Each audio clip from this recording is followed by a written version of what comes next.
ओम सभी को नमस्ते जी।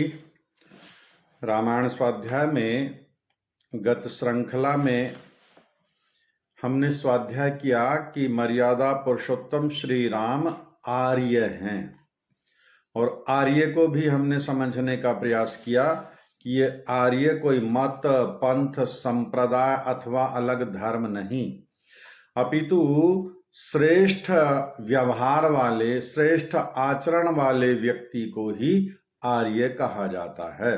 तो मर्यादा पुरुषोत्तम सर्वश्रेष्ठ मनुष्य हैं, अर्थात आर्य हैं। इसके आगे हम चलते हैं। सच सर्वगुणोपेतः कौसल्यानंदवर्धनः समुद्र इव गांभीर्ये धैर्येण हिमवानिव विष्णुना सदृशो वीर्ये सोमवत प्रियदर्शिनः कालाग्नि सदृशः क्रोधे क्षमया पृथ्वी समः धनदेन समत्यागे सत्ये धर्म इवा परः। वे सब गुणों से युक्त और कौशल्या के आनंद को बढ़ाने वाले हैं। वे गंभीरता में समुद्र के समान, धैर्य में हिमालय के तुल्य, पराक्रम में विष्णु के सदृश, प्रियदर्शन में चंद्रमा जैसे, क्षमा में पृथ्वी की भांति और क्रोध में कालाग्नि के समान हैं। वे दान में कुबेर के समान और सत्य भाषण में मानो वे दूसरे धर्म ही हैं। सत्य को उपनिषदों में सबसे बड़ा धर्म कहा है। नहीं सत्यात परो धर्मो नानृतात पातकम परम। सत्य से बड़ा कोई धर्म नहीं है और असत्य से बड़ा कोई पाप नहीं है, ये उपनिषद कहता है। तो मर्यादा पुरुषोत्तम श्री राम सत्य का पालन करने वाले हैं, सत्य को धारण करने वाले हैं, इसलिए कह रहे हैं कि वो मानो दूसरे धर्म ही हैं। प्रथम सर्ग यहां समाप्त हुआ। द्वितीय सर्ग प्रारंभ करते हैं। अवतरणिका। नारदस्य तु तद्वाक्यं श्रुत्वा वाक्य विशारदः पूज्ययामासः धर्मात्मा सह शिष्यो महामुनिम। देव ऋषि नारद के मुख से इस वृतांत को सुनकर महर्षि वाल्मीकि ने अपने शिष्य भारद्वाज सहित नारद जी का सत्कार किया। ध्यान देंगे, भारद्वाज ऋषि वाल्मीकि जी के शिष्य हैं। अपने शिष्य के साथ मिलकर के उन्होंने नारद जी का सत्कार किया। यथावत पूजितस्तेन देव ऋषिर नारदस्तथा आपृच्छयो वाभ्यानुज्ञात स जगाम विहायसम। देव ऋषि नारद वाल्मीकि द्वारा सेवित विधिवत सत्कृत होकर उनकी आज्ञा पाकर आकाश मार्ग से चले गए। वाल्मीकि जी ने भारद्वाज मुनि के साथ मिलकर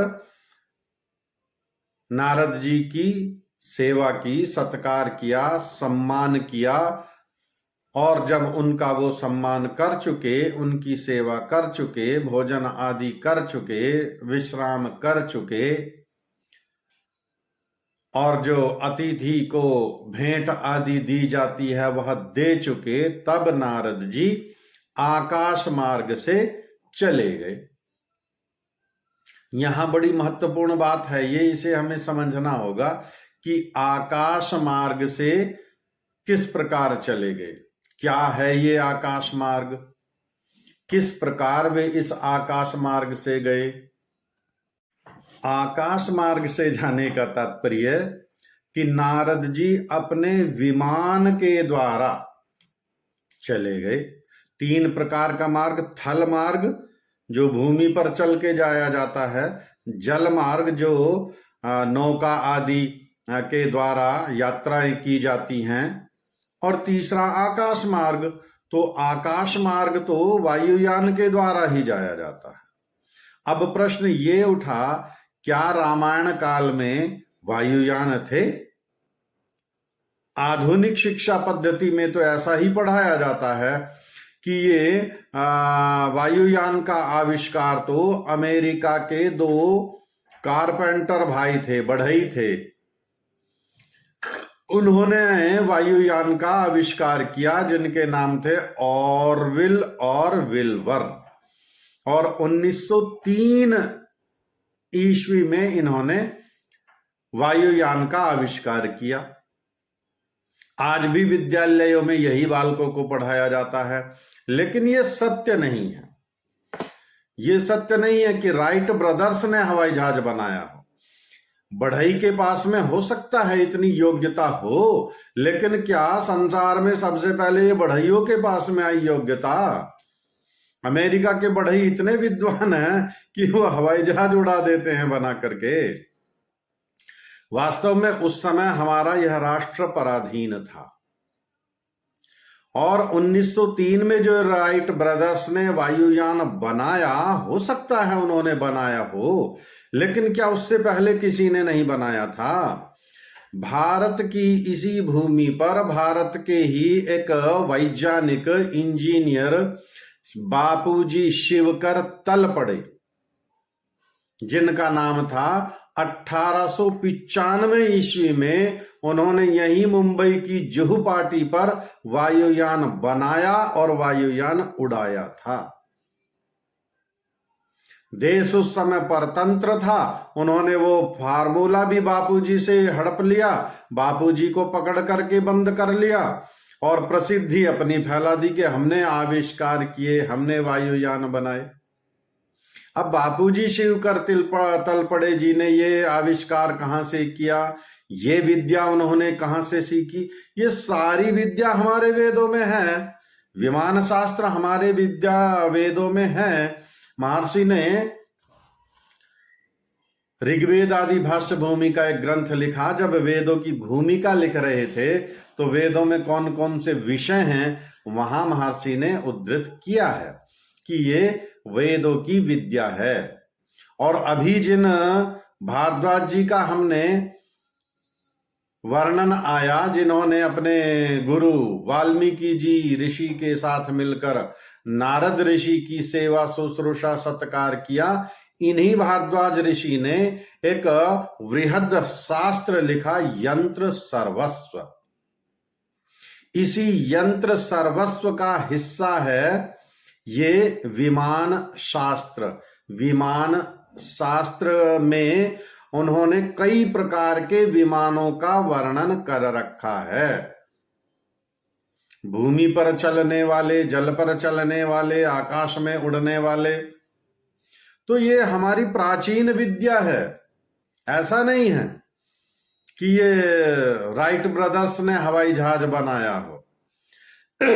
जिस प्रकार महाभारत ग्रंथ का हिस्सा गीता है, गीता अलग से कोई शास्त्र नहीं, अलग से कोई ग्रंथ नहीं है, महाभारत का ही एक हिस्सा है गीता।